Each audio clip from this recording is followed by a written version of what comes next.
You've got to get up pretty early to go do something.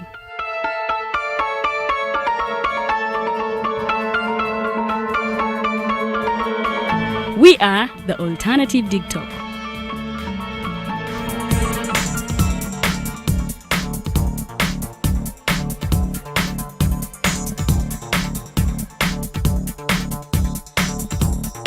With our mobile studios, we are redefining TV presentation just as technology is setting the pace.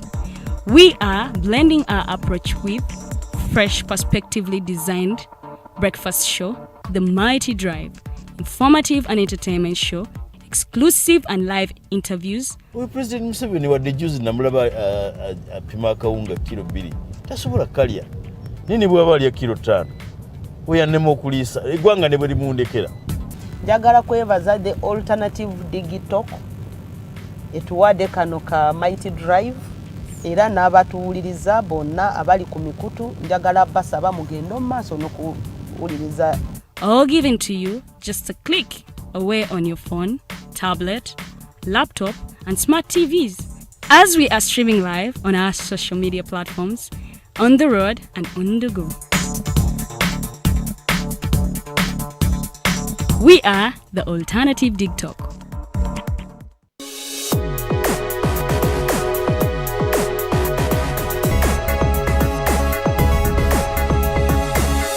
The Alternative Digitalk. Real issues, real talk.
Amachama alungi mwena mutulabira enchayo lunaku olwalero ennaku z'omwezi zino ziri 5 omwezi gwa September omwaka 2022. Nsooka okwagala apologizing oba okwetonda kulw'okutuuka late olunaku lwalero just because technicalities here and there zibadde zikyaganye naye omuzungu agamba better late than never. Tubaniriza nnyo buli omu wonna oli mu kutulabira olunaku olwalero weebale nnyo mu abawagizi ba Manchester United muyogayoge nammwe abaaseno gwego mpira mwebale nnyo kubanga mutuninze indaba omwami Norman tumuyimbise kwali weebale nnyo kubanga otwegese obwenyi wamala Charles oberako buli lunaku.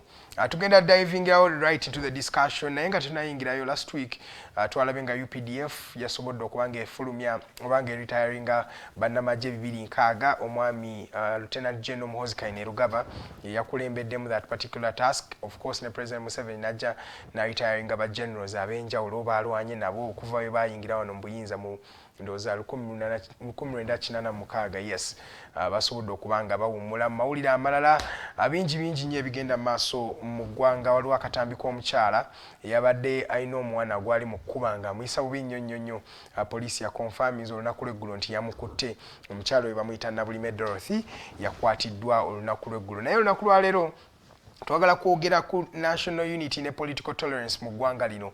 Wetwogerera nga waliwo sentiments nyingi ezizezoogerwa ennaku zino twatandise olaba abantu nga ba-identifyinga nga bagamba Abaganda, Abanyankole, Abalaalo, biki. Ennaku zino there is a lot of intolerance politically and there is a lot of tribalism that is cropping up buli lunaku.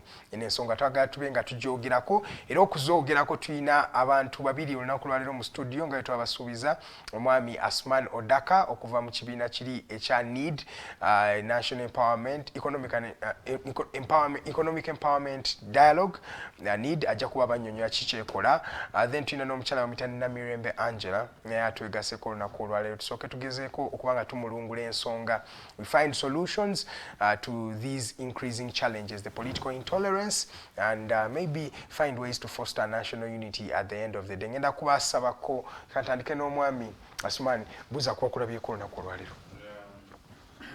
Thank you very much, my brother, for the invitation.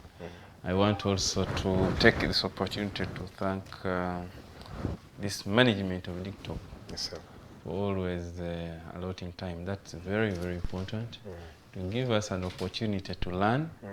Also give our viewers opportunity to learn from us. It is two-way. But most importantly, educating the nation.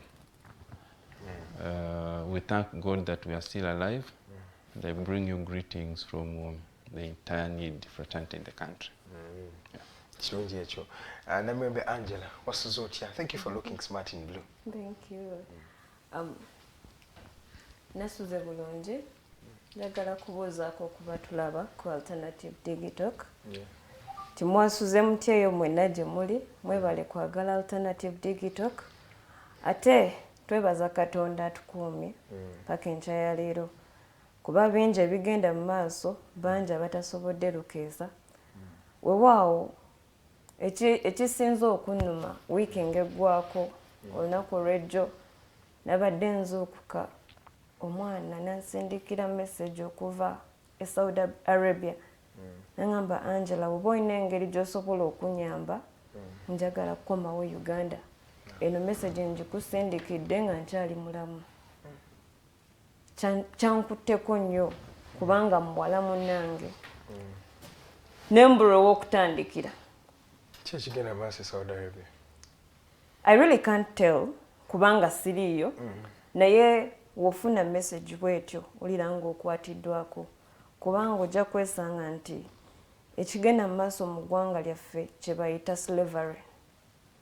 Nze bwe nkirabanga modern day slavery. Yes.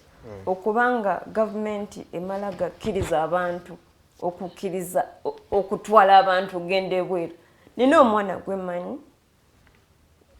obuyigirize bwe butonotono. Essaawa ya leero yakamala omwezi mulamba. Ekitende bali mu nnyumba bali kimu. Mwezi mulamba naye nga balinda genda bweru. Mwana wa buwala. Kati gavumenti ebintu ebyo weba ebimanyeeko. Kuba essaawa ya leero wotuuka oba otambula everywhere you go osanga bu company obwo bu recruiting abaana ogenda wa ebweru. Kati simanyi oba gavumenti ekimanyiiko nti abaana babatuuza ne mu bufo obumu.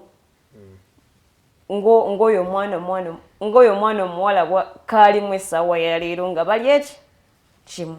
Ojja kwesanga nti abaana bava wano nga balina eddiini ey'obukatuliki, ey'obulokole, ey'abakristaayo naye baba beezeeyo mu biyumba. Bakazi batu ne basajja batu ne babayigiriza Oluwarabu ne bava ne ku ddiini yaabwe. Kwegamba ebyennyamiza bingi. Kyokka mu kumala obbabeeza mu bihoola ebyo we batuuka eri ne treatment gye babawasa ennungi. Bowulira nti bakomezaawo mirambo yennaku ennuma essaawa ya leero. Lwaki bo basigala bakyagenda? Ekisinga okunnuma ekirala be basigala nga bagenda bamanye ebizibu bye bafuna naye basigadde bo yennyini benshuwaringa nti ebiyumba bagenda ne babeerayo. Omanyi n'obuyaye bungi.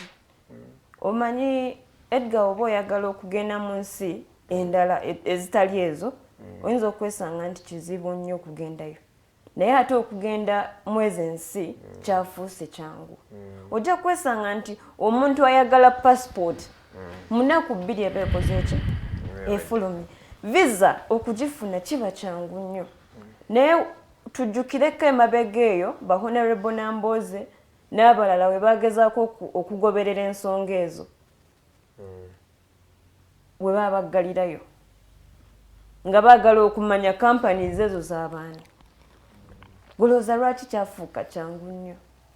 Essaawa ya leero tuli mu buwambe ate ndowooza bamanya nti abavubuka ffe abasinga obungi ffe abasinga obutayagala gavumenti kati awo we tuli balina kutusindika kutuzza wabweru. Kyanaku nnyo naye tusabire eggwanga lyaffe. Ensonga eyo tugenda kwongera nnyo okukitunulako wali ku show yaffe ya Diaspora Link kubanga ebyo twagiwaayo okubanga etunulira ku bizibu abaana bano bye bafuna n'ebizibu eby'abannayuganda bye bafeesinga wabweru wa Uganda especially mu Bwarabu. Nalabyeko story awo ng'eri worrying ng'eraga kirabika abaana nga 100 bali stranded mu deportation center mu Bwarabu eyo naye tujja kuba tubyogerako. Olunaku olwaliro njagala twogere ku political intolerance egenda mu maaso mu ggwanga lino era ngenda tandika naawe Angela osooka otupaintingira picture nti twatuuka tutya wano we tuli olunaku olwaleero okubanga omuntu awagira NRM oba awagira ekibiina ekyenjawulo ku ky'omulala kyawagira atunulirwa ddala nga oba njogere nga ziizi bamutunulira bubi.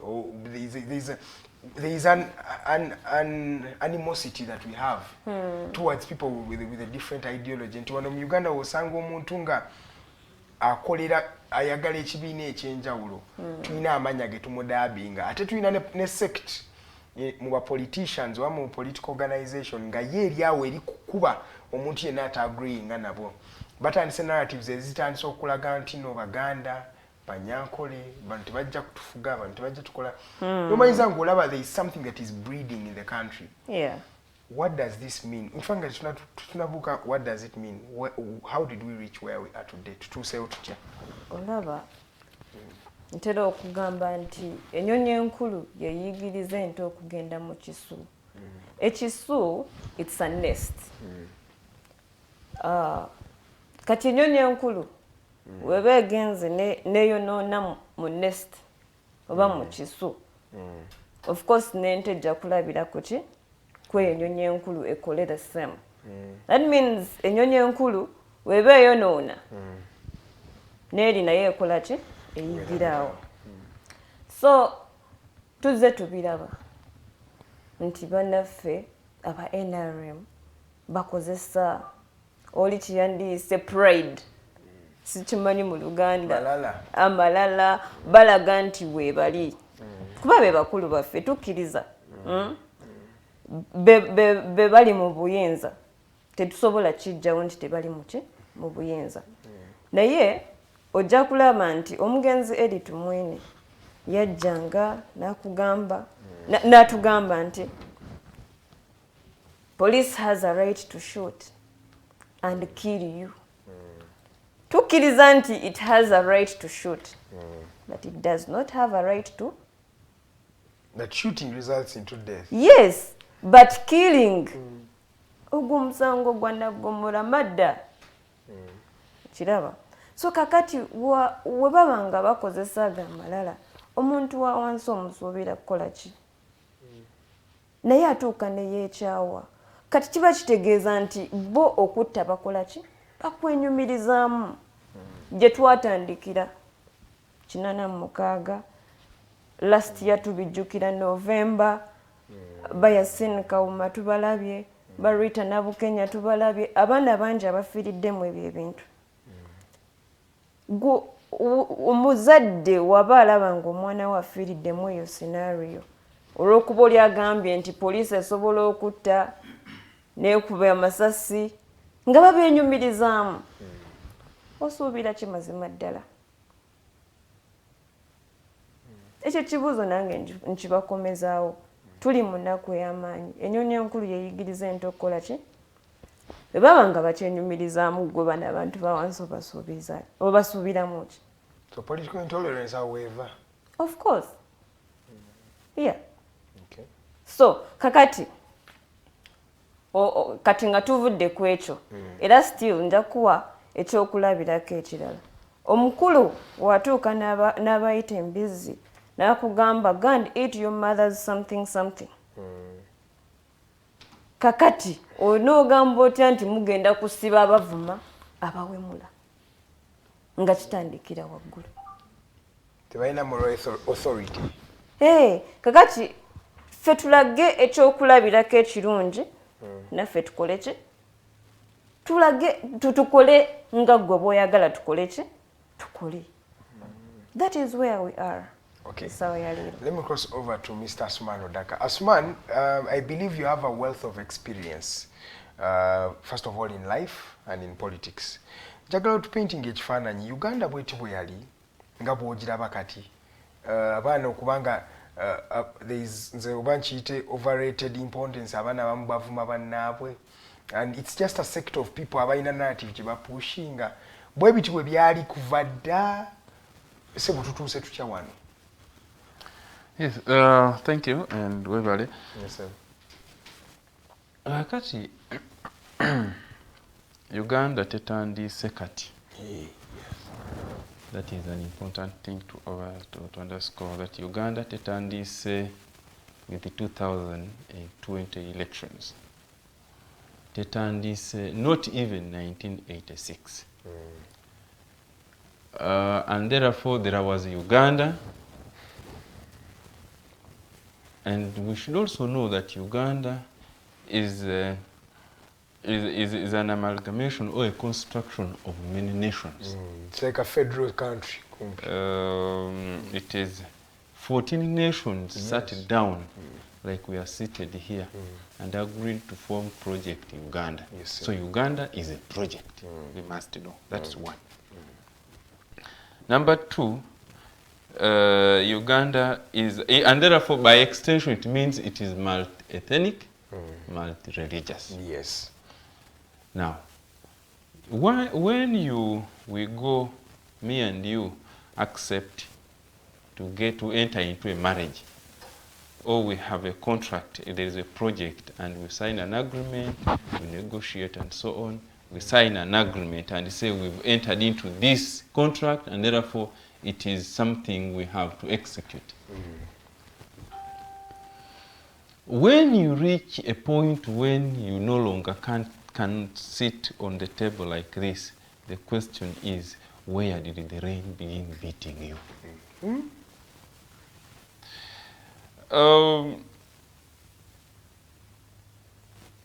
When these 14 nations were negotiating this project called Uganda, I am sure there were things to do and things not to do. How to share the resources and what not to share. How to do business generally in a project. Now, when President Obote was here, you would have accused him for anything, but not sectarianism. And I'm talking about, let me first talk about, via my discussion towards national unity. When he decided to invest in what we call the health care sector, he constructed 14 hospitals in the whole country. And if you went to Kiryandongo, the same plan, nearly the same thing of the hospital is the one in Busolwe, is the one in Bugiri, is the one in Kigezi, is the one in... So now, the people living around that area, when they want to look at the health care system, the person in Kigezi will look at the one in Bugiri and will see there is no, one will not have a perception of the other one having an advantage over me. We are at the same level. Because exactly. And therefore, there will be no ground nzokuwalana okuwalana oli okulowooza nti oli gwe bawa oli tebakola ki tafuna. You get it? And therefore, wekibeera nga waliyo kye bateese ku mmeeza nti tulina okukaanya, tukaanya mangu.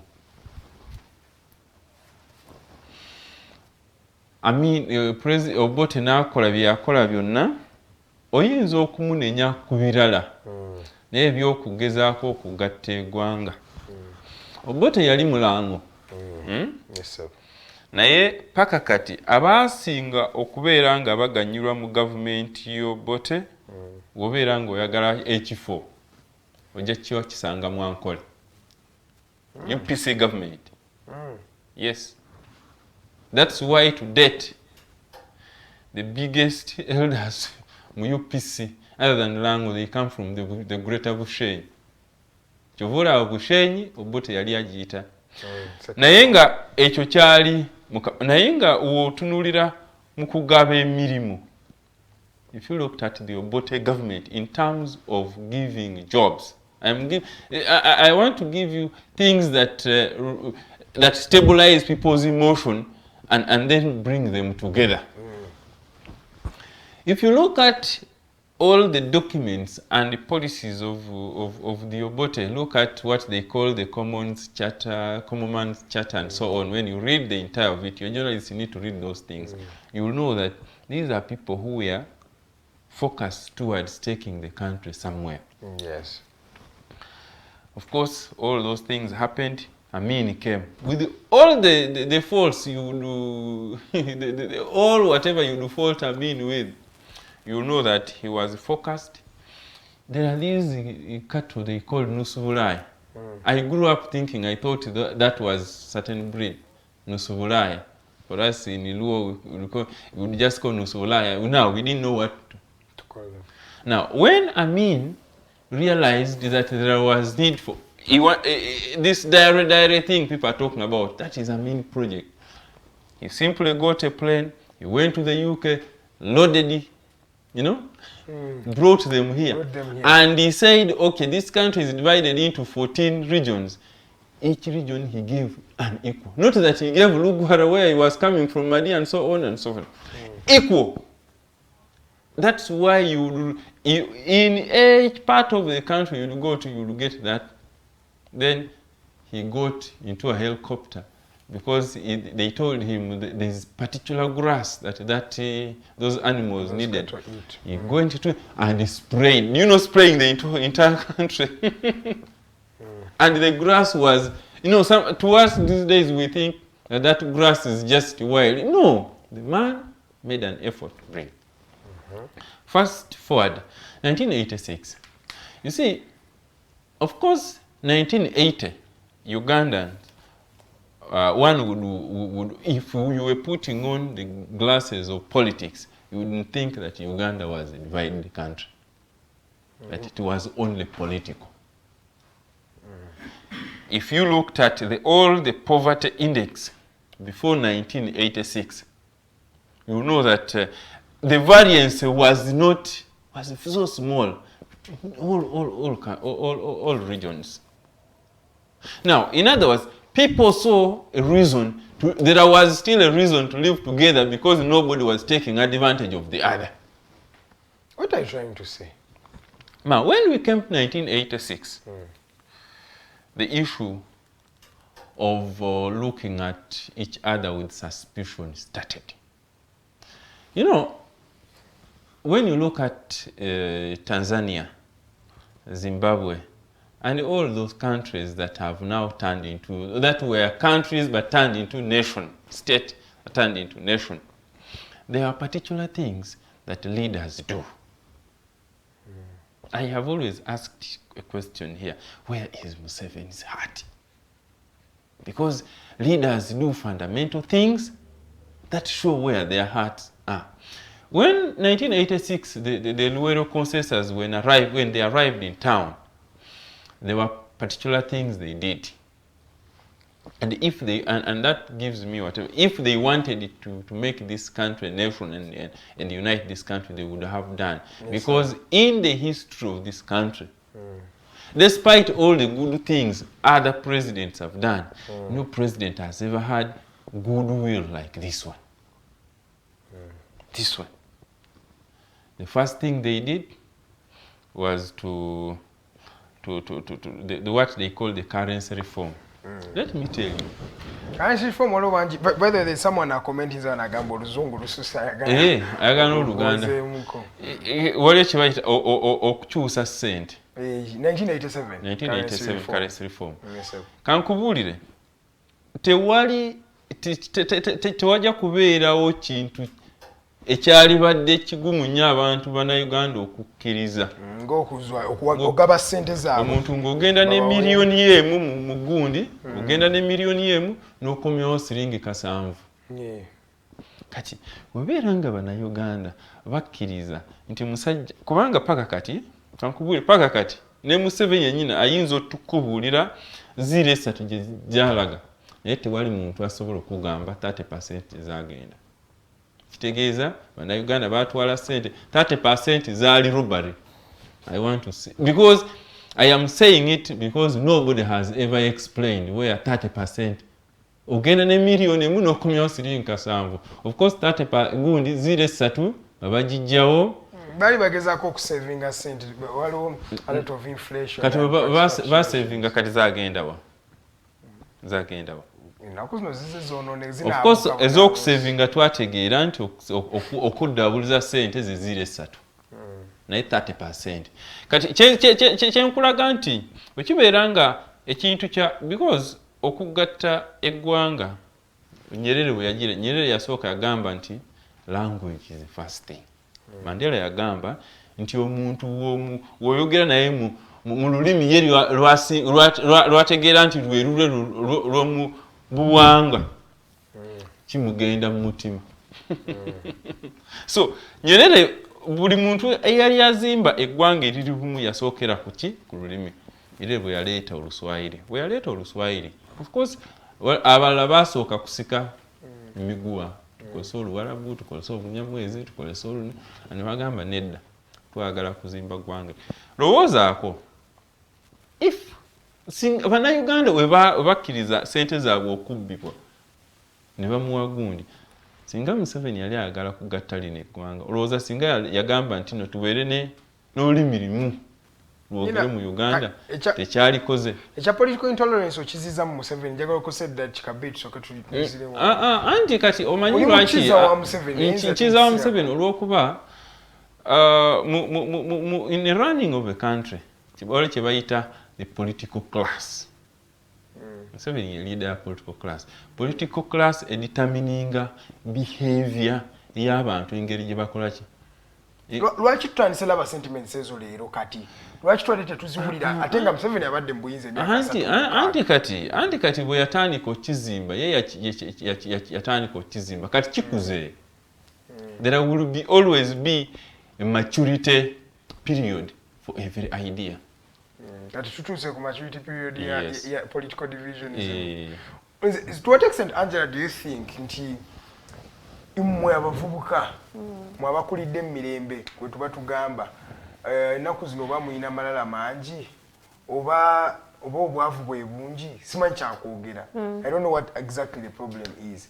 Naye kiringanga nti abavubuka bo balina an exaggerated sense of importance. Omwana ate kati si mwabajjirwa gino gimukwanira wala ojja kutuulawo oli mukazigo kooti otandika oli okugamba ne twakowa Abaganda twakowa ba NRM yatutama ate ebibadde bino babyogeddeko ku abantu ng'aba NUP mostly bebasinga okukozesa sentiments bweziti okusinga olaga mbuno there is an antagonism nti wodisagreeinga ne idea ye oba tomwagala. To what extent are you young people responsible for the political intolerance? Nze nja kukkiriza ku kiriwo because it's the only option.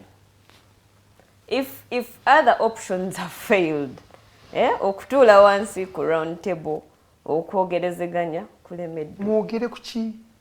Sinna kitegeera kinyinyi kye. Wotunuulira kubanga akaluluwe mujja bakabakubye. Yes. Kakati abantu ojjukirako Abed Bwanika we yatuuka n'agamba nti twetaaga okwogera ne Mwami Museveni abantu bafe okubata. Abamu ku ffe twakkiriziganya naye abamu ku ffe then abalala ne bakola ki ne bagaana.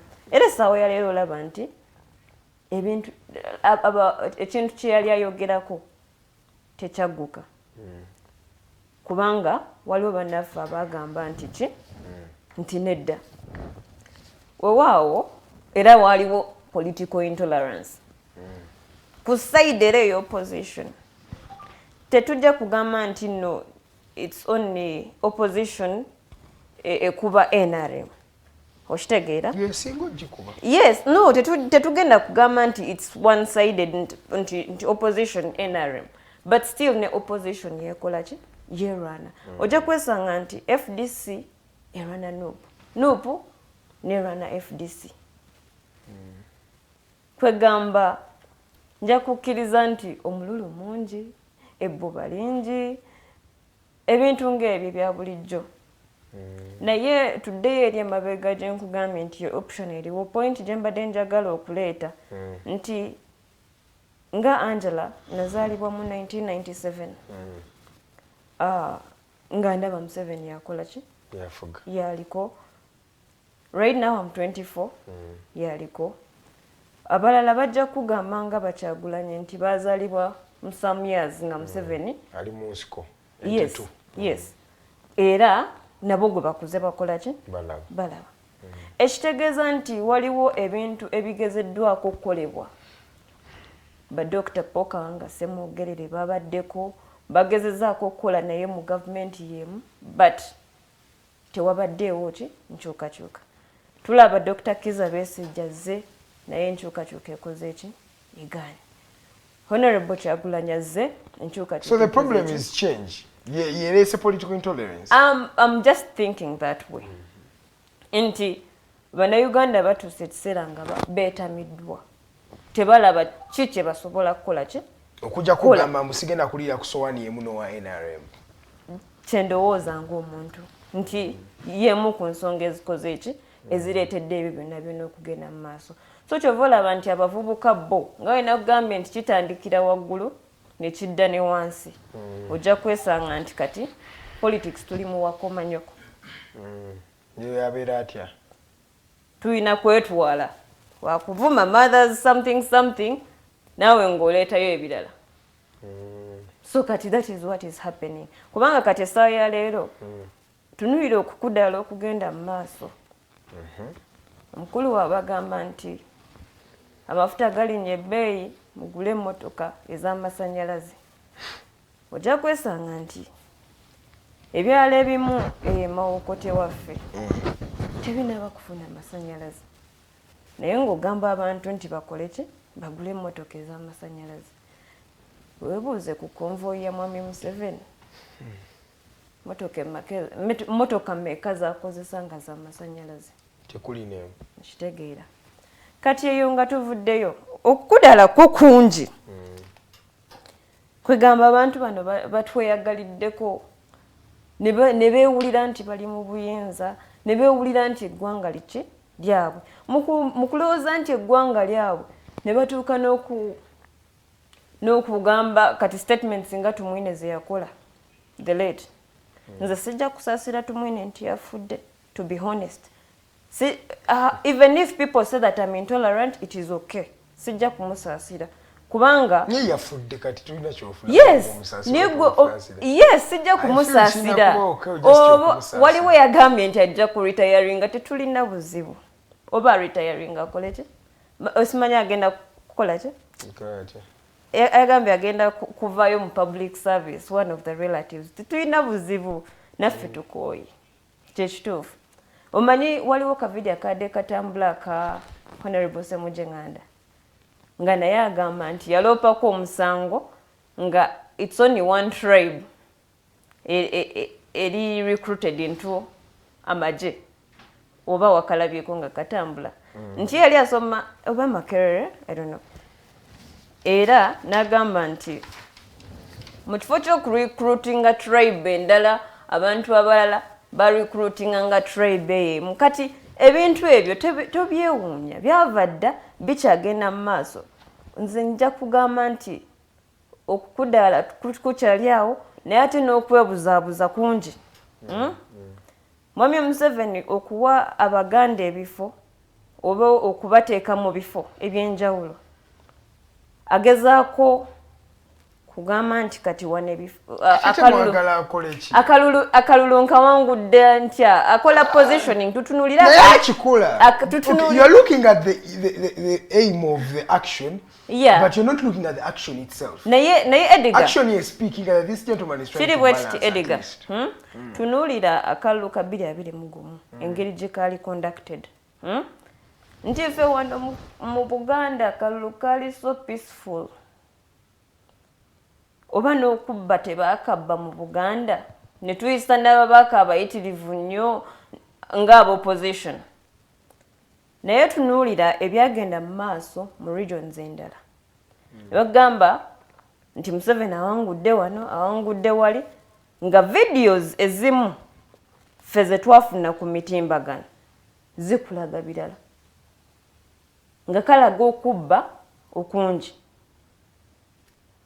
Oba kiraba so kati ebyokuteekawo Abaganda mu bifo ebimu kwebuzaabuza kufunako ku bululu naye nga in actual sense tekitegeeza nti abaatuwadde nti atuwagala nnyo. Watuukira okukola ne statement egamba ffe ng'Abaganda we will crush the Baganda. Gwomanyi kyekitegeeza kati ffe watugamba nti ajja tukurashinga gw'otusuubiramu ki nze nga Namirembe otusuubiramu ki statements yazeeyogerera era obutambi gye buli kati era kyekingenda okundeeta ku the next view ate nno njagala nsooka enju Mr.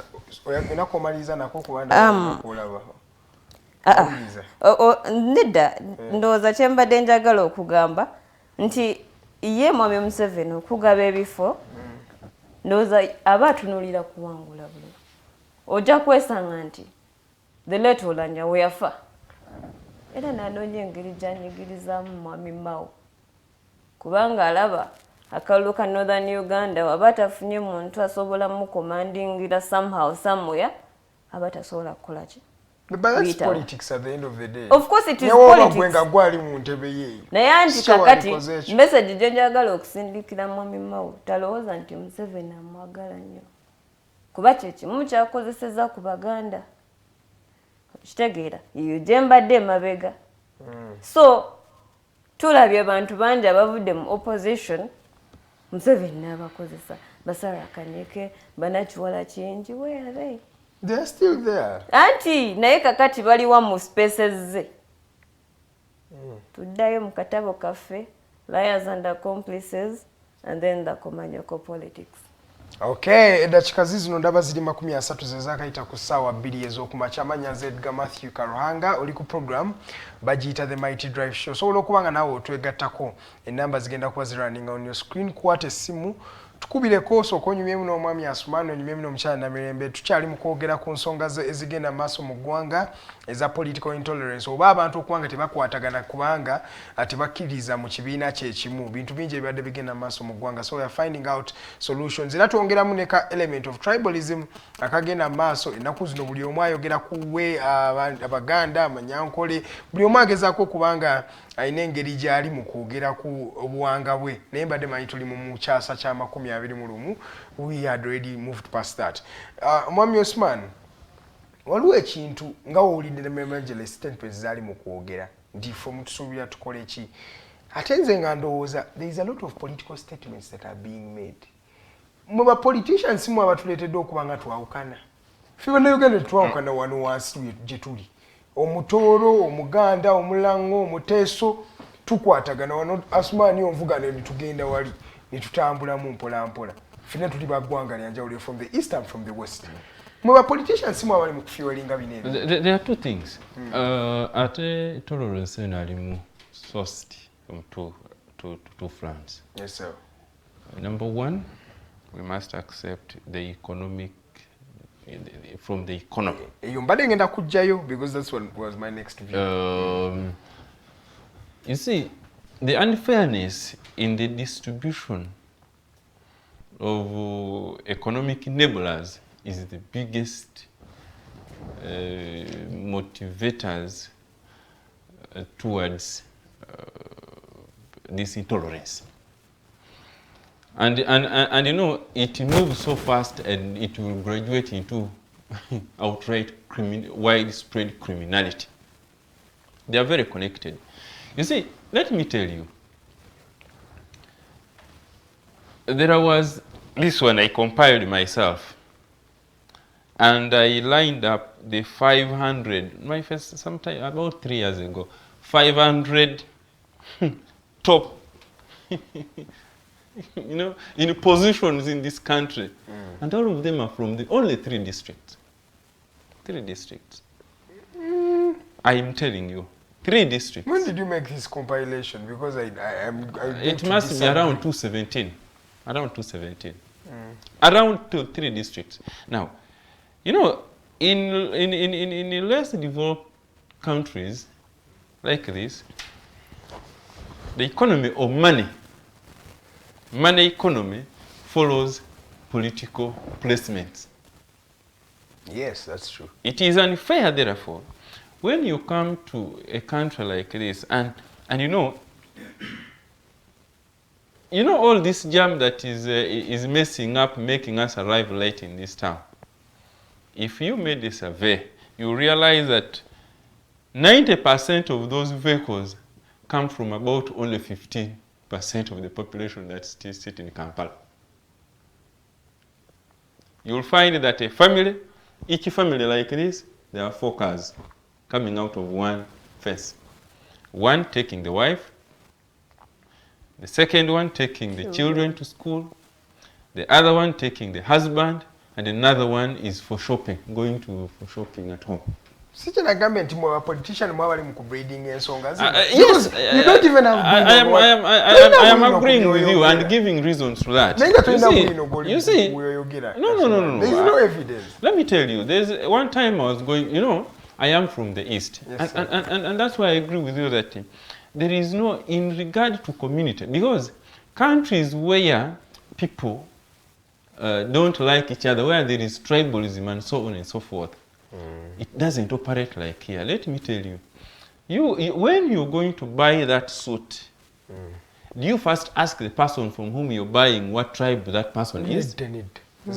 I was young, but I visited Rwanda before the 1992, around there, 1993. But you see an environment where a Mutusi wouldn't want to enter into a Muhutu's shop. Today here, you will not find anybody doing business there. Because intolerance would be, if it was so terrible, it would be in regard to making business.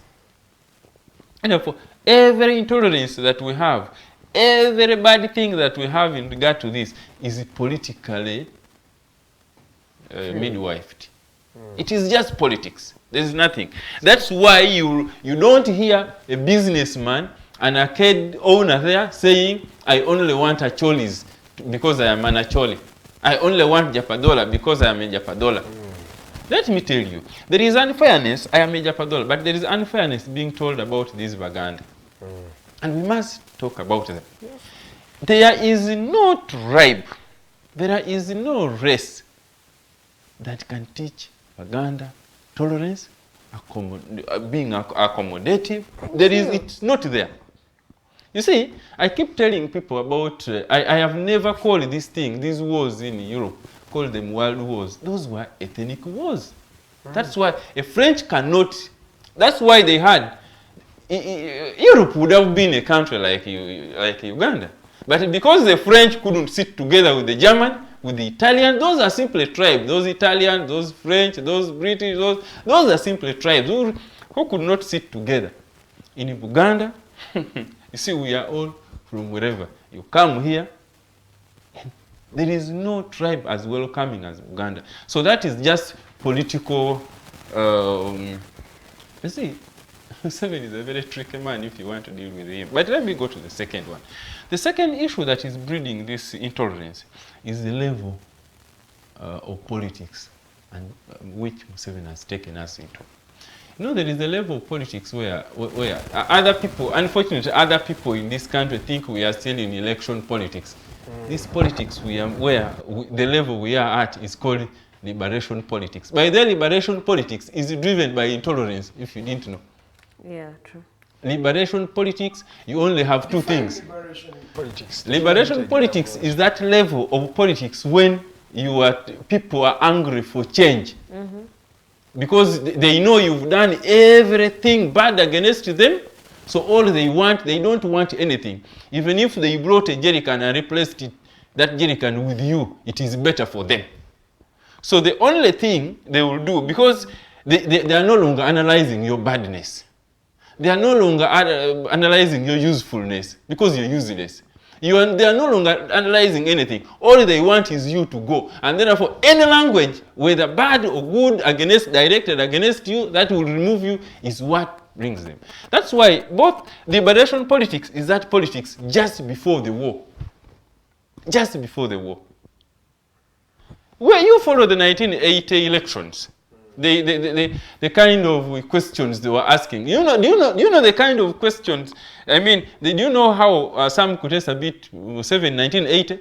He just said one thing. He said, "You people, you Banyankole cannot bring." And Sam Kutesa is alive. All those butambi obutamu bwebuli.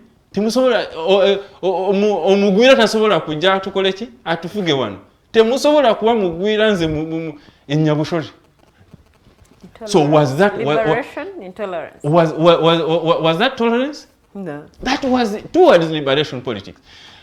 Kankubulire, everything, you remember there's this man in Ushenyi who asked UPM candidate then, Museveni, and asked him, what do you talk about the issues of corruption in this country? To be honest, if you measured the corruption index then and today, you would really see two worlds apart. But Museveni said, corruption is an issue we have to do. It is treasonous, it is firing squad. Today, what is he doing? So, when you look at liberation politics, the stage of politics we've reached, it is just that before the war. That's why the ground was set after the 1980 for war. That was so everything Museveni should be, or the movement, or anybody, political pundits in this country, should be able to tell us that there are two things now that are bringing this tolerance. It has an issue of it is the stage of politics we've reached and the economic hardship. Let me tell you, South Africa, none of you have gone to South Africa. You see, it is not, for them it is not the stage of their politics. It is the unfairness in regard to distribution of wealth in that country. So much that Edgar, if you walked in the streets of South Africa with that watch, you will not go with it. They would rather cut your hand. Yes. So, you don't, for them it has gone beyond tolerance to criminality. Yes, theirs is deeply divided. It's No. It is started like this. And for the only difference between this one and the other one is that you people who are so-called Pan-Africanists want to blame the other one on the white man. Everything is the same. The people who have brought only the difference between them is the skin. Is that Museveni's skin is black, the other ones are. But let me tell you, the way the drivers are exactly the same. So you don't expect a poor man to glorify you when you're stealing billions. Look at this so-called poverty. It's called what? Parish something? Parish development model. Stupid thing. Let me tell you, these guys lied to the ordinary man that you see now we've realized the problems you're going through now, we are going to bring you money. It's 100 million. Now, you know that the other time when they told them 17 million, for example, districts in Kasese and some were given 6.5 million. Today they are telling them that they can only afford what? 25 million. But they... Well, for now. No, let me tell you. Then if it is not for now, then when? When? Financial year dako bagenda bawa million 10 naye bagafuna bagenda kusoka bafuna. Batugamba chikulisa. Okay, the entire thing I am saying, nti focus je tukola. Muzungu agamba nti mama wente webe erya.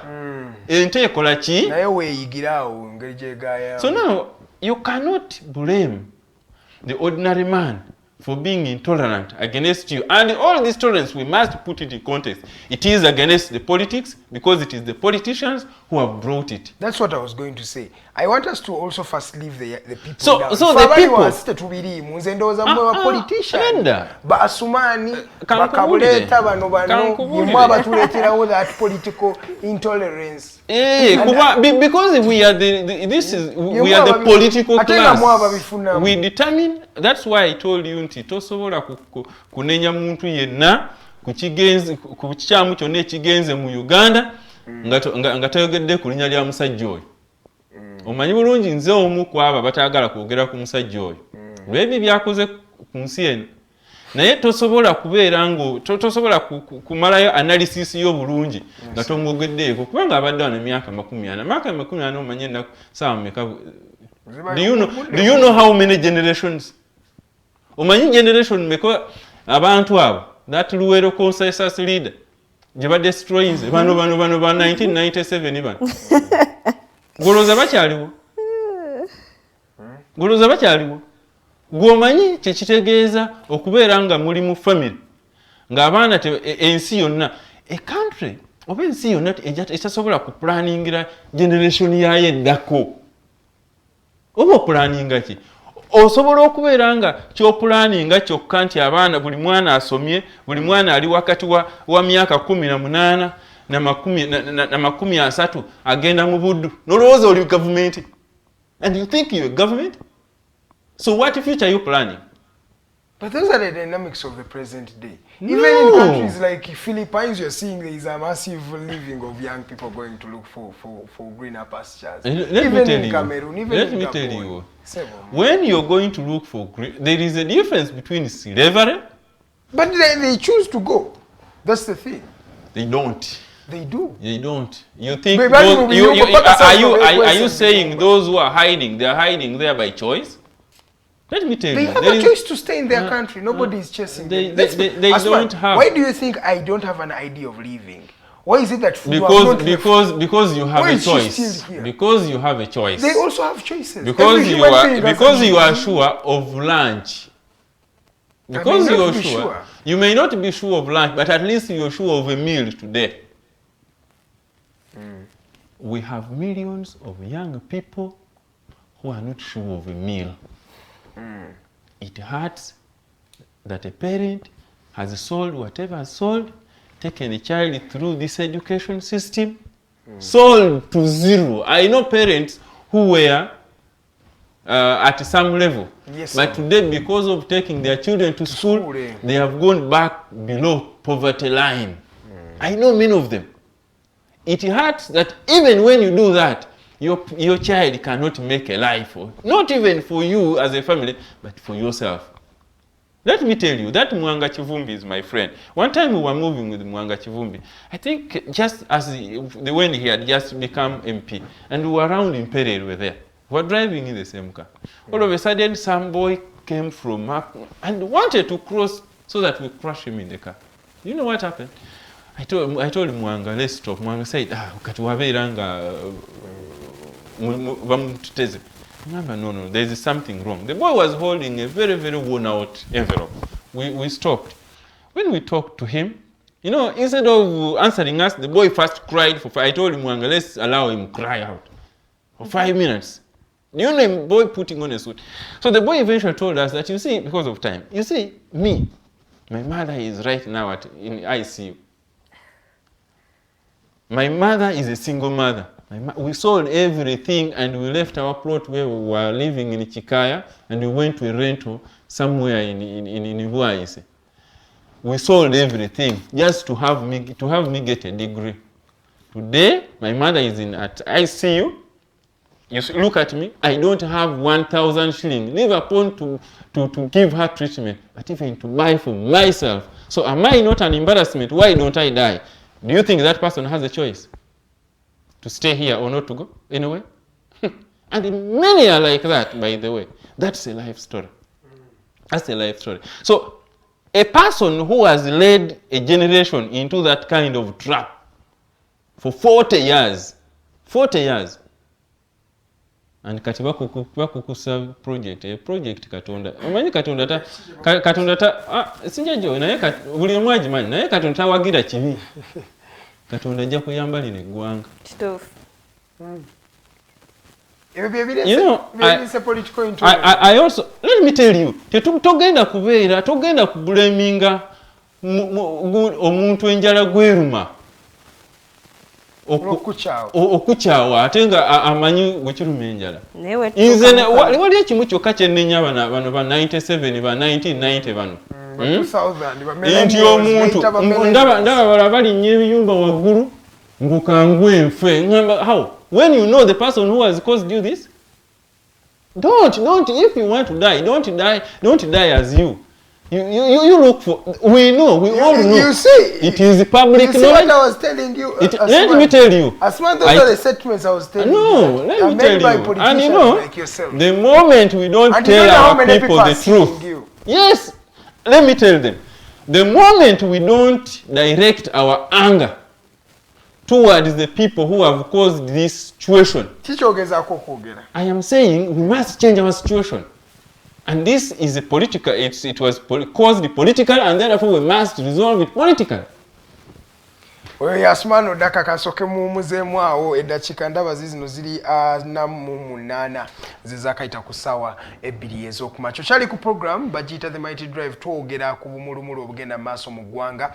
Omwami Asuman oyogedde ku nsonga y'ensimbi njagala Angela kw'abaazimbira. Angela ekyokukkiriza tukkirize nti no tuyina the highest income inequalities zinalindabyeko. Example recently twalaba omukyala bamuturaki bamwagaza ki bamulanga ki omukyala okuva ettolo ng'agamba nti ye afuna million 87 omwezi buli weekulungula tulina ba MPs abandi bamukunya by the way bafuna million ngana the truth is afuna million 2 kubanga net ye 87 ezo 87 ng'ogyeko emisolo ng'ogyeko ki ng'ogyeko buli afunye kayonjo akukaba kayonjo tekaliko kitya. Exactly. Yeah, the thriving economicalities erimu ne ba Joel Senyonyi abali mu kumuchunya nabo bali mu milioni za 3 zibafuna omwezi nga guweddeko wali naye tulina munnauganda ali wansi Angela gwobatambuliramu nnyo nga n'olunaku tasobola kukola 10. That means they live on less than $1 a day. To what extent income inequalities, to what extent have they fueled the increasing political patronage that is going on in our country? Njagala kukkiriza nti kesi y'abamutulaki teyawukanako naye abagenda oba tujjukira abagenda wa Bank of Uganda. Yes, tumujjukira bulungi kuba nzijjukira yatunda Crane Bank mu ngeri y'amankwetu. Yes, so nzijjukira nti naleta akafaananyi k'abagenda ne mbagamba bannauganda twerabira nnyo bino bibaddewo ebyakosase kati where is bamutulaki fonna aliriddawa ekifo kye teyakisigaza taliyo kyali so CEO yagamba she's gifted. So nze saagala byakumbuzaabuza nti simanya tugenda mukunya simanya tugenda mulabisa ate nga kikyoyagala n'abalala kikemwagala no kati tuli omanyi Edgar tubadde Senyonyi amutadde ku nninga ali mu kumucunya ate ogamba temwagala kikemwagala tubadde ku kintu kya income inequalities tukkirize nti buli nakyemalira kiri nakyo nti buli mukulembeze nakyemalira oba dictator mu ngeri kuba sagala kushuga mu opposition tunayo ba dictator bangi. Yes, sagala kushuga coatinga omuntu yenna abaya nsobola okubeera ssebo kuba ndi mu mbejja w'ejjalamu.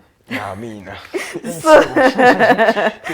So mbadde nkugamba nti buli munnabyabufuzi dictator oba nakyemalira mu ngeri ye ojja kwesanga nti nakyemalira obukodyo bwe basinga okukozesa bwakwagala okwebeeza mu ntebe naye nga baterekedde oba baterese be bakulembera mu butamanya n'obwavu bye bimu ku biwangaaza abamu mu bifo eby'enjawulo nti gundi aluddewo ku kifo kino akikola atya ojja kwesanga nti nga kaluka natero tuuka lwe baleeta busukaali kwota lwe baleeta kasabbuuni ak'ekitundu nga bagulirira opposition bagulirirange ennaku zino olaba batambuza busabbuuni nze siriimu olira so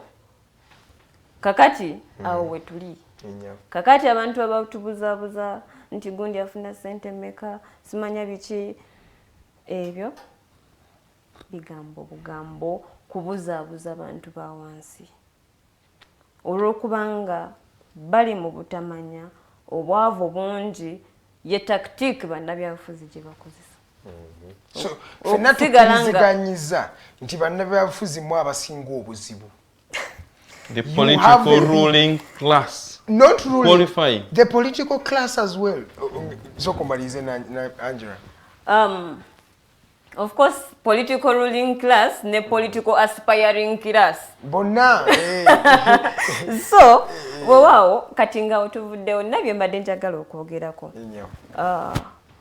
kino ekintu ekiri tribe ekigenda mu maaso ojja kwesanga nti we bagamba nti abaganda be bali mu kino ekintu mbu baganda abanyankole banyarwanda ate nga tribes endala simanya abacooli abateeso tebawulikika nnyo njagala kukkiriza nti buganda yemu ku tribes yemu ku regions ezisinga okukola politics.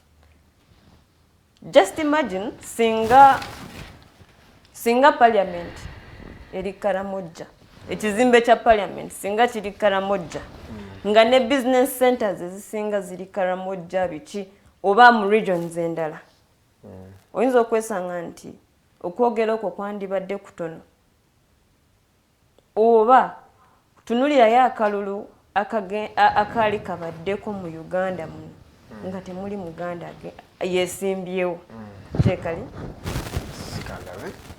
sikalabayo wakiri tufunayo Katumba biri mugumu twalinamu Katumba twalina Bobi Wine so 11 era nayo twalina Buganda nga region ekola nnyo ebyobufuzi kakati lwaki Buganda yesinga okubanga eringiraga nti they are the victims and yet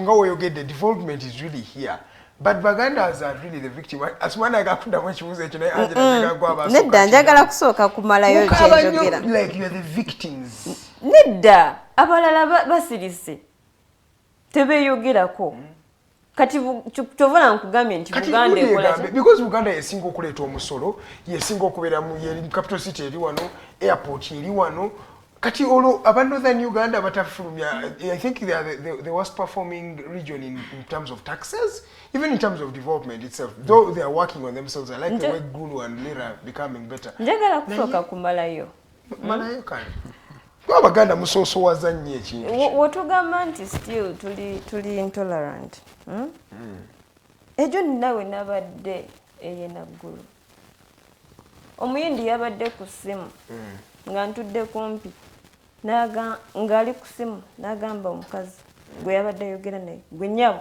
saagala kamanyiro toddamu kumanyira ngayogera Oluganda yes ngamba omuyindi wajja Uganda nayogera Oluganda ng'ogamba bali intolerant lwaki tagenda nayiga olukyoli it is very rare ojja kwesanga nti ne baba bazze Uganda obalaba bali muzigomesi culture outfit eya Uganda ey'Abaganda sorry ng'oyogera ku intolerance kati njagala kukkiriza nti waliwo ebintu bye tuzze tulaba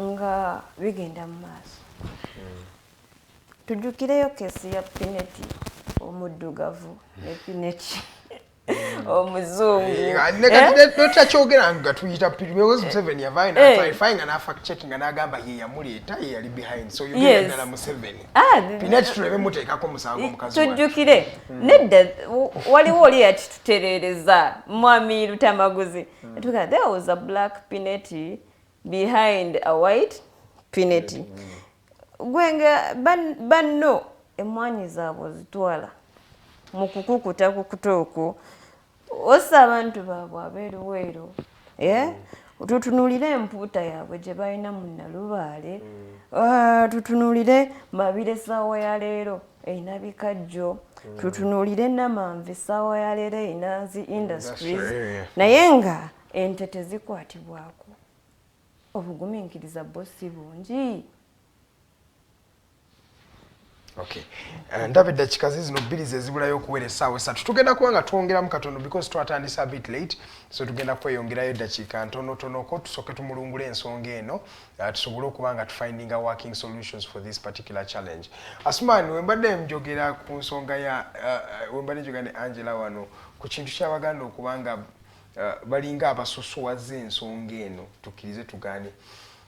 Does it stem from the failure, and I'm going to say this, for the failure of Buganda to take power in this country from the time we took independence up to today? Is that the reason? There are three Does things. that justify it? Or? There are three things. I will tell you. I will tell you what I believe. Yes, sir. I've never believed that Buganda want power. Do you want power? Why not? You don't want. There is no evidence that you want. So that Let me tell you. Also agree with us. There is no evidence.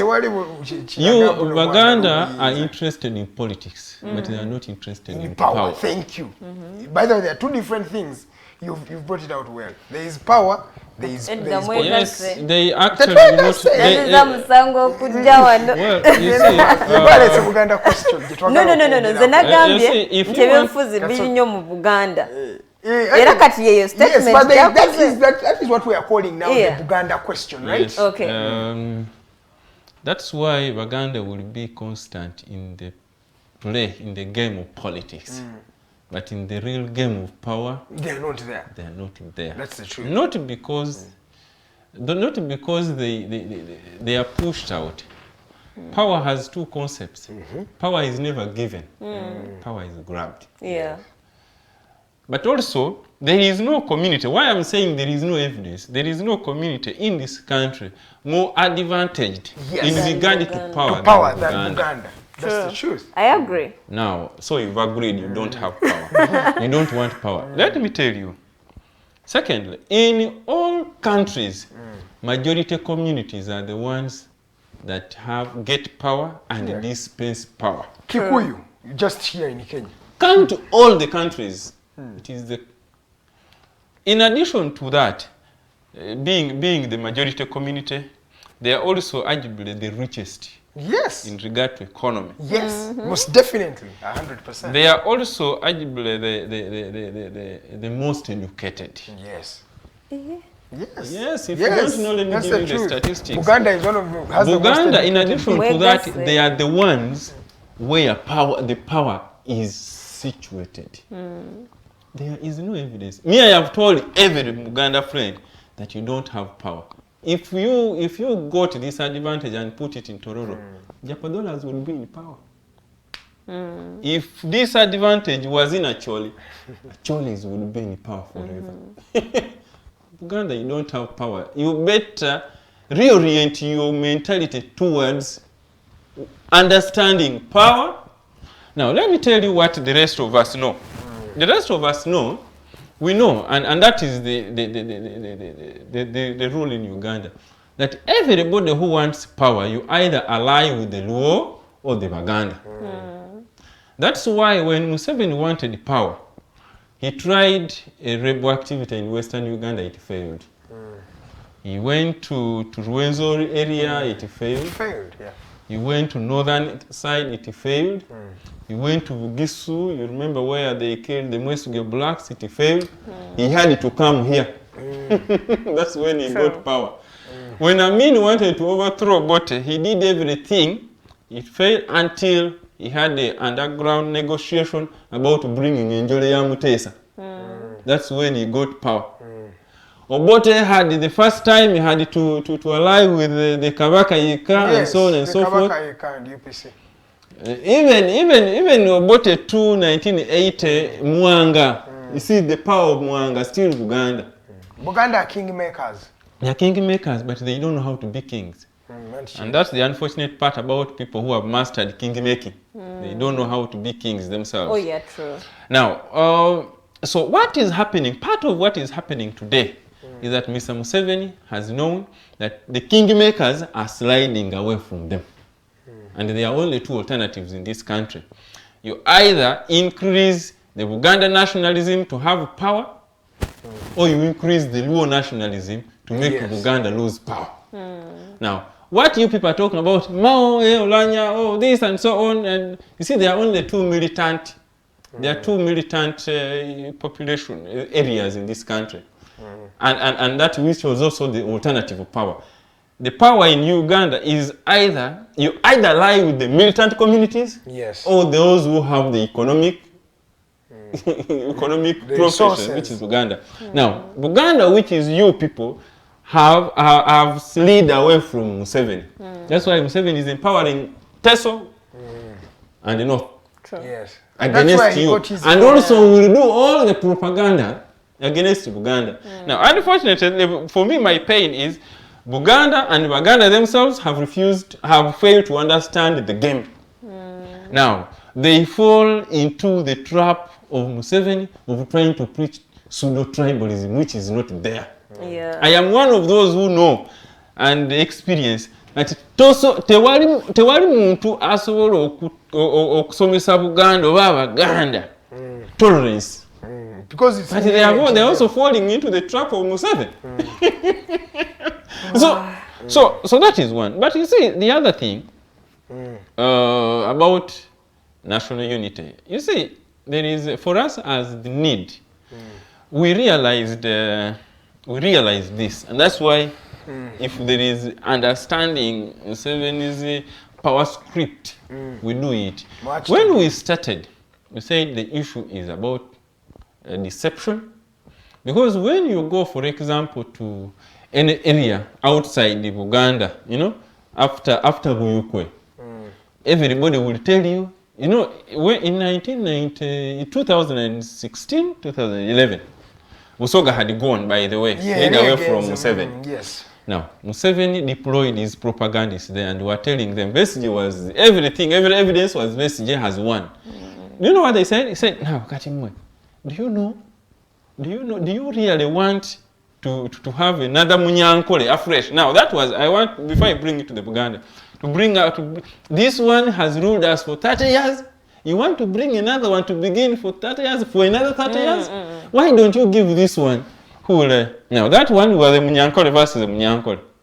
Now, when it came to Uganda, you know, the propaganda Museveni was using outside Uganda was like, you people, you know, your sons, you everybody, you've invested in Uganda.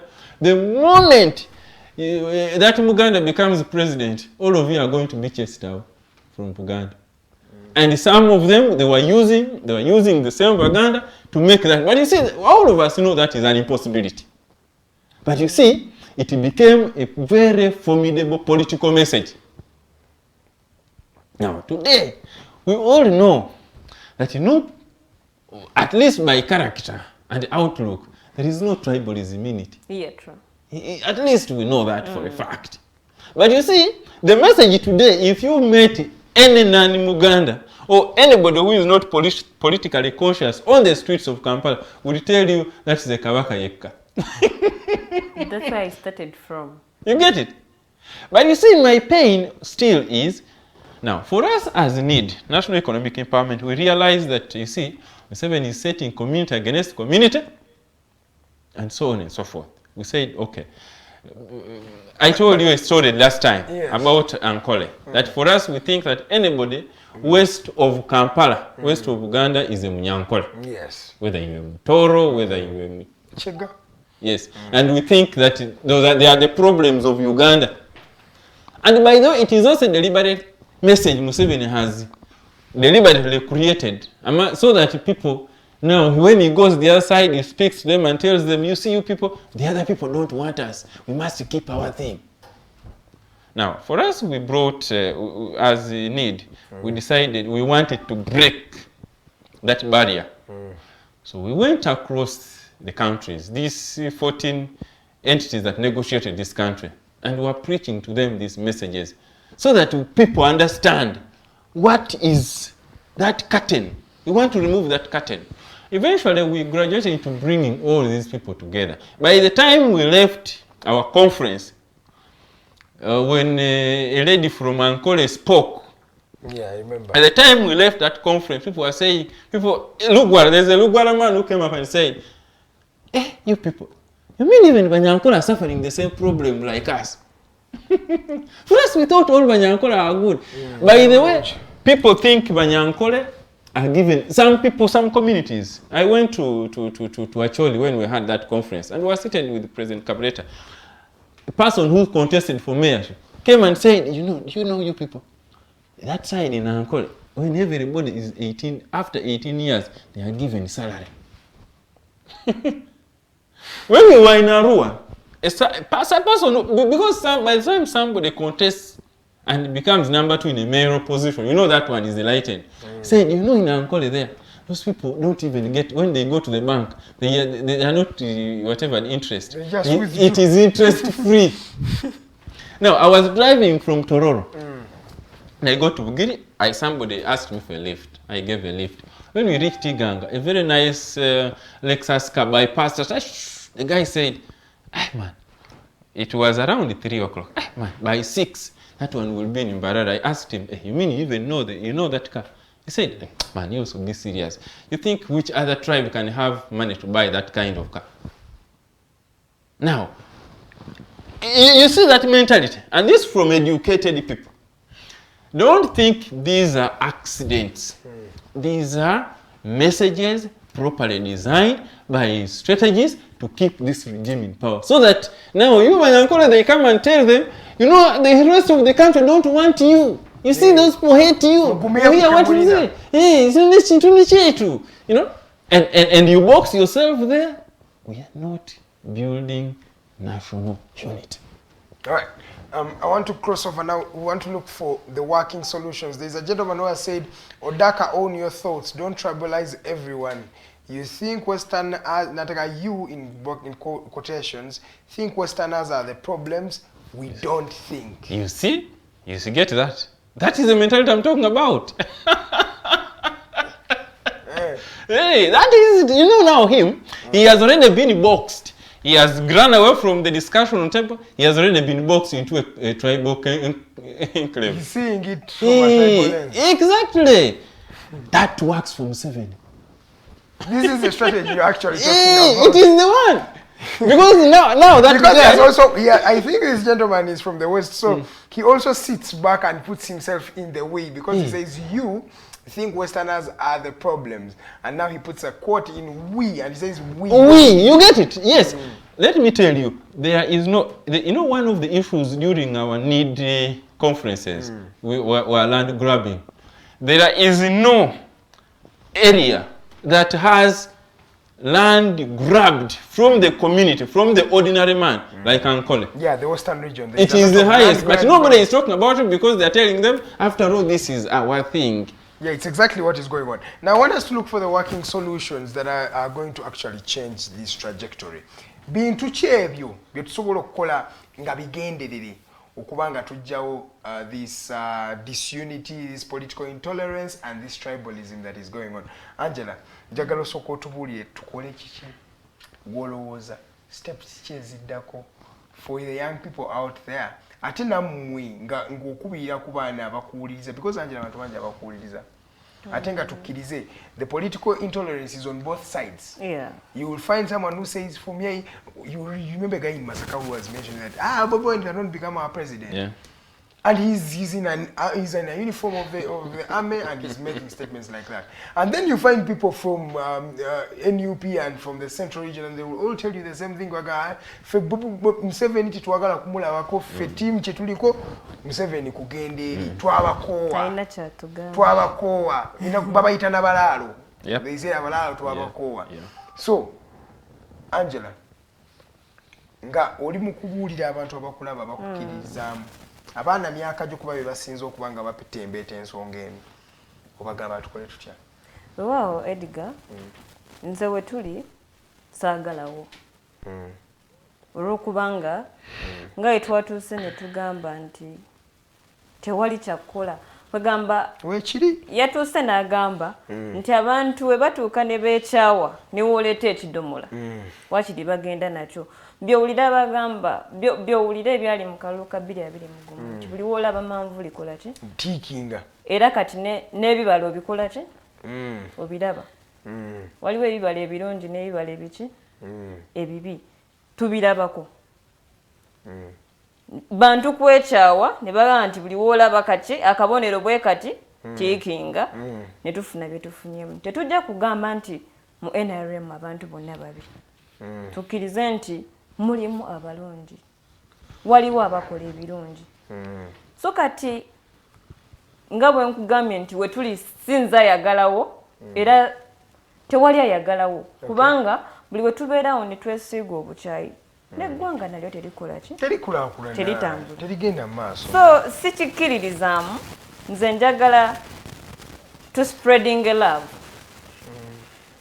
tubeere nga tuli kimu tuli kitole naye obuzibu bwe buli nti enkwe nnyingi ebbuba lingi buli omu ayagala abeere mukulembeze kwegamba tetukwatagana ne weesanga nti eggwanga nalyo lyonoonese so kakati ffe ng'abavubuka twandibadde tumanya ebizibu byaffe ekiri mu omwana wa NRM kyekiri mu wa FDC kyekiri mu wa NUP kyekiri mu wa DP owa ANT owa NED tukkirize ebimu ffenna tuba tetulina sente ffenna tukaaba wamu kakati nze nja kwogera ku bavubuka kuba bensinga okutegeera tukkirize nti ebizibu ebituluma bye bimu ojja kwesanga nti abaana ba NRM bw'obeera mu kalulu ngeri gye nali mu kalulu k'abavubuka nze nabalaba actually essaawa ya leero olaba nga structures zino ez'abavubuka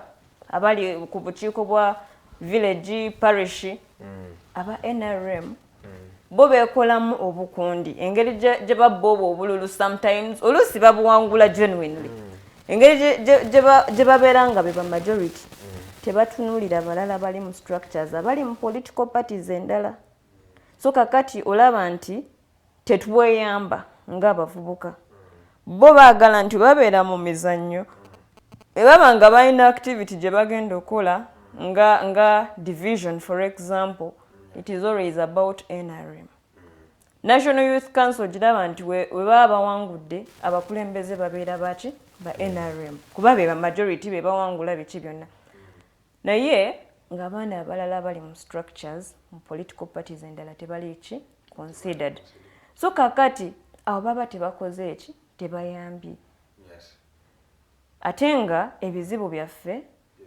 bye bimu so nze kyenagamba nga abavubuka mu kalulu nti tukwatagane kuba essaawa ya leero tutunulira bya leero tetutunulira byankya naye tukubemu akafaananyi nti singa abakulu abatusingako baba bavuddewo naffe ebigenda mu maaso ebiriwo leero bye tugenda okukola enkya so olaba nti eggwanga buli lunaku liba ligenda kwonooneka paka naffe tulibeera abakulembeze n'abazzukulu kwegamba tuliba tetuyambye n'abaana be tuliba tuzaala so nze nsaba tukwatagane wamu ate tuteekewo embeera ey'okukolagana n'okwagalana tuleme kusoosowaza nnyo bibiina byaffe kyova olaba nze sibeeraawo kuvuma nti wa FDC oba wa NRM actually nkuba muntu nga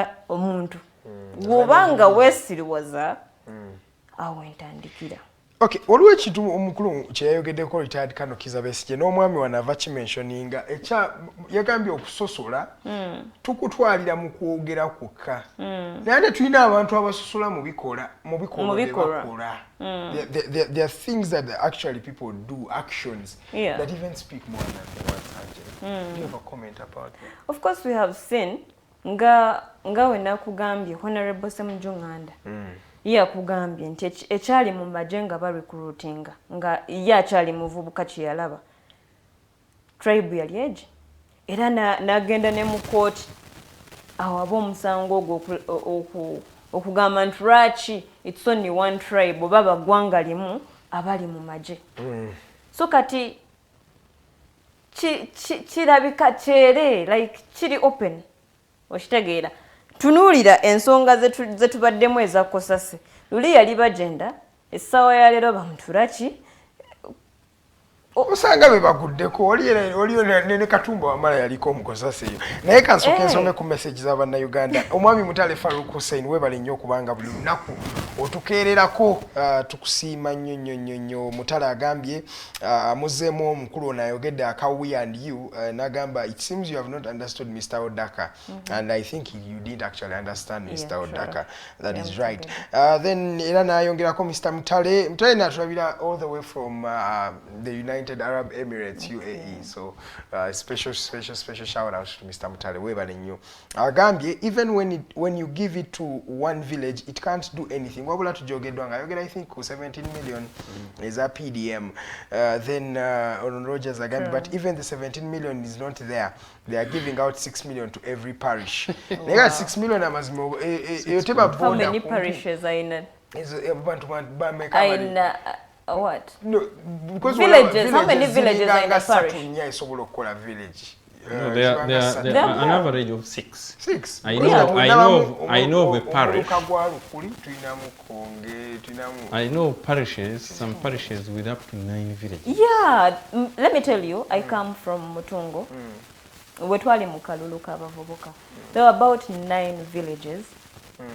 Umanyi obululu bw'abavubuka obululu bw'abavubuka musookera ku village then abayisemu ku village ne mwerondamu abagenda ku parish so kakati yanti kyekyo kumuluka so ogenda okulanga ebyalo byekuŋŋaanyiza waliyo 6 waliyo 9 so PDM tujagitunulira ebintu ebiriwo ina inconsistency nyingi kati ne populations zinalaba constituency ojja kwesanga nti ojja kwesanga nti there is unproportionality yes because badena kugamba amogondi tunule wa medad one aina abantu ba constituents balinga millions zinga 3 naye ogende wasmani basalira ebujiri obagenda no walo zindaba olo constituencies wano mu Western Uganda nga zina abantu 13 Moses Ali 15 campaign ajikubira so kasho message z'abantu kuba bude wako agambye Mutale Farouk agambye obusosoze ekikolwa nga Mwami Besigye bwe yagambye si bigambo negamba let's first know in the first place what's the reason as to why abaana bakwatiddwa before we sit to discuss their release naga Mr. Museveni is the problem to our nation he just spoiled everything yes yendo ozayi omwami gwe bayita Luther Ferdinand agambye good morning guys thank you for the show big up then waliwo omwami bamwita Amon Bagarukayo agambye I wish you ask any clearing agent at Entebbe airport they will tell you that 3 bodies of Ugandan girls are brought from Middle East every day. Then walono mami Kato Kwali, Ndabako Kasule, Rusoke Nyakato, Carlos, Young Patrick Musinguzi MP, webale kubanga olaba tena nnyo okutulaba Sebunya Padi naye kwali olunaku lwaleero kandabe messages zino nyingi ni Rogers kwali nzisomye ezisinga yes kuliko n'omwami mukyala muta Vision Media agambye thank you for the morning show mwasuze mutya abakedde wano ku Monday Joymaya naye kwali kasoke nkomawo nyenda kuddewo Asuman because njagala kumaliriza eddakiika ndala ziri 22 ezakayita ku ssaawa 3 solutions zo kizolowooza ezisobola okumalawo ensonga there is the first one and the biggest one when you want to kill a snake you cut the head so the very first solution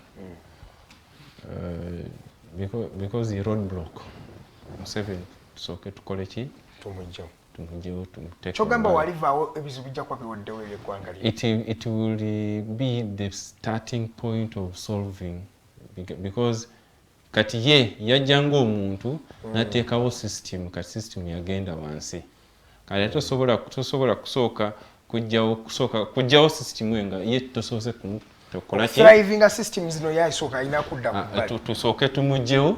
So all the effort should be move Museveni. Then eventually we do a genuine national conversation, whether through dialogue, so that we know. Because let me tell you, abantu baliyo n'ebintu byabakola bingi ebatasobola kwogera obusungu balina bungi.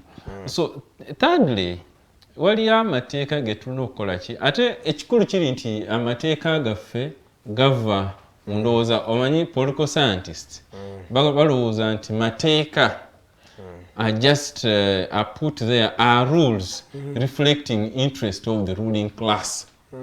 So tulina okubeera nga we look through, and that's the third one, and that is I'm saying after Museveni akoze eki, kubanga tewali kyosobola okukola ekyamakulu kati ng'omusajja oyo akyaliwo awo. So tutunule amateeka that looks at fairness in regard to distribution of resources, in regard to, because people have entitlements in regard to project Uganda. Because itosobola kungamba Bukedi Jenva is where the biggest gold mine is. Biggest gold mine in almost Eastern Central Africa. Naye tosobola gamba nti where the biggest gold mine is, gold ever the country up to around 200 million every day. Temunida ya the exire mu hospital. It's true. Now Uganda is the 9th in exporting crude oil. Crude oil. Naye kitegeeza Edigo oli mugezi. Olaba abasajja abo kumanya babi. We are the 9th in oil, crude oil exportation. Naye tosobola kufuna information eyo wana unless it is the world export. Uganda, the Uganda exporting a gold, in fact, is the second biggest thing. Naye tewali revenue reflecting the nesiringi ekikumi ezigenda mu national treasury. So those are all the things we need to converse about. But so we can't converse about when the main perpetuator is still around. Yes, it's about express every day. Bana njagala musibule seconds ndoza katinga. Ngeke temunasibula olunakulwayo tulina omukyala wano gwe tukola naye ku Digitalk TV. Omukyala oyo bamuyita Farida Bikobere yongeddeko omwaka olunakulwalero. A very very very happy birthday to you, Miss Farida Bikobere. She is a very, very well disciplined, articulate, and smart, gentle lady. Congratulations as you add up. Ayate tumanyi myaka emeka gyokoze leero naye kye tulina okuba nga tukola kyekyo kuyozayoza. Happy birthday from the entire Digitalk team. Kyemanyi Asuman naye akuwishinze birthday. Namirembe Angella naye akuwishinze birthday. I always want to wish one a birthday when I know how many. Yes, the problem is there is a problem with the females revealing their years. You don't know what revealing the myaka. No. Me, I am open. 30th November 1997. Oh. Yeah. Linda ko 1 o'clock in 27. No, after 27. Yes, Edgar, Katonda tusaba tubobulamu 30th November 1997 it will remain. The next time you ask her when she's about 30, get 20, she will say I'm still 26. No. Will be a problem. Choka, happy birthday for Ida Bikobere. Thank you so much, Mr. Asuman Odaka. Thank you, Namirembe Angella. Tune ensonga nyingi tutayogeddeeko because mbadde njala tu juxtaposing ne Kenya eno wogitunuulya. Kenya ye ina ethnicity. But at the ethnicity there is a way it's making their democracy thrive to some extent. You know why? Why is it that was bringing animosity? Because of language, common language. In building a nation, a state, a nation state, language, midwives, culture, and mobilizes. Ono yagamba nti tunafuula otunasosowaza Oluganda Asumani Odaka gwe omuteso ojja kuwulira omujapadola ojja kuwulira kubi. Yinza omuntu nange njagamba atenze temanfuddeeko. Kati tetumanyi ekyalimbe yalimba yeye yennyini yali atayagala. Kankubuuze gende tolowa nze ndi mujapadola. Oluganda oluwulira siruwogera. Oluwogera bulungi. Lwaki ndwogera nga tebankase? Kubanga genda mu ggulu, katale k'eggulu. Genda mu katale. Oba tosobola kwogera Lukyoli, yogera Oluganda. Genda mu Arua. Wankole wonna anti ankole kati njogedde ku ziri olw'okuba zanjawulo it's not even they're not banned. So yalimba oba yakkiriza oba bannayuganda bakkiriza okubagba ate okwogera olulimi lwaliremye alimbye ekyalimbye ekyanekigolo toyanziza nnyo sijja kubyogerako toyanziza nnyo Asuman toyanziza nnyo munatusonyiwa okuba nga twatandise a bit late naye of course twongeddemu eddakiika zino 30 nnamba zetwongeddemu mwebale nnyo olwaleero nkoze n'omwami tumusiime kato yabadde ku camera then Arnold Mokose Anthony abaddewo Jeremiah Mukibi gyali Rogers Teddy Tenjo bonna bwe bali ode mubate mbalaba wano naye abo be bakolera ddala omulimu ogw'amaanyi okubanga mutulaba buli lunaku wano olunaku lwaliro ku ssaawa emu ez'akawungeezi the hotline egenda kubeerawo n'omwami Abdelatif Mukasa ku ssaawa emu yennyini olunaku lw'enkya teeka ki naye ebeerawo ne Mighty Drive yennyini ngenda kubeera wano ku ssaawa emu ez'okumakya olunaku olw'enkya mwebale nnyo abatulabye Mutale Farouk abasindisa messages mwenna mwebali eddala. It's been an honor having you today. I'll see you tomorrow same time same station. My name is Edgar. Good morning Uganda.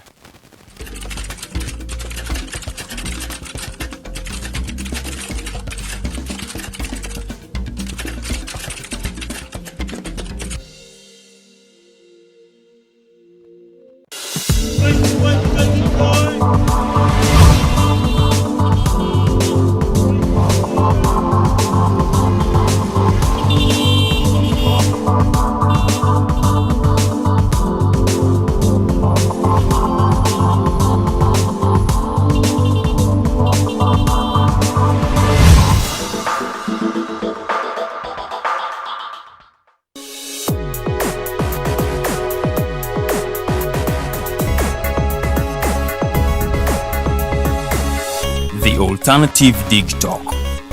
Real issues, real talk.